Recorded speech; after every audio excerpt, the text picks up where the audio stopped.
Hello and welcome to Freya's Tropical Garden. This is another opportunity to see my video on Persicaria which featured in episode 2. Persicaria Microcephala is from a family of plants known as knotweeds. This is not to be confused with Japanese knotweed, which is highly invasive. Persicaria is not considered to be an invasive species, but it is very easy to grow. Personally, I love growing Persicaria Red Dragon because these big patches of red foliage really help to break up the lush green of the tropical garden. It will also grow in pretty much any soil type and in sun or in shade, and although it will die back to the ground in winter, it will come back thicker and stronger in spring. I now also have this variety called Purple Fantasy, which I'm looking forward to growing this year. And I planted it alongside my Red Dragon so that the leaf colours will complement each other. Now this is a very fast growing plant, and last week I took this video to show how it's already starting to spill over onto my path. And then I've taken this video a week later and you can see just how much it's grown in that time. So I'm going to be cutting this back today, which also happens to give me a very good opportunity to take some cuttings. Now normally when I'm cutting this back, I would just take it back to the edge of the path.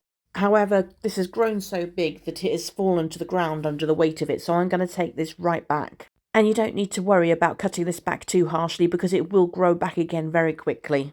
So now that I've finished cutting, you can see that it looks a lot tidier, and it will, like I said, it will grow back very fast and soon we'll have a lovely lush clump of red again. Now the only reason I'm not doing this at the moment with my other two clumps is because it is flowering at the moment, so I'm going to give it a chance to finish flowering before I cut them back. And as I said earlier, I'm using those bits that I've just cut off to create some cuttings. And it is so easy to propagate with cutting, so use whichever method you prefer. I'm going to propagate this one in water, so I'm going to make the cut below a leaf node and then remove all the lower leaves. I also cut the remaining leaves in half just to reduce the amount of water lost through the leaves. And then I'm going to be rooting mine in a bottle of water. This water will need to be changed every day or two and put on a windowsill out of direct sunlight. And then probably within a week you should start to see roots forming. This is one that I did previously, which is now rooted very nicely, and so I've potted this one up. And now this will form a new plant in no time at all. Now I've cut so much of this Persicaria back today that I've actually decided to put it all together in a vase here for some foliage. And I've added a couple of stems of my climbing white rose just to give it a bit more interest. So I'm curious to see if I can get a few of these to root.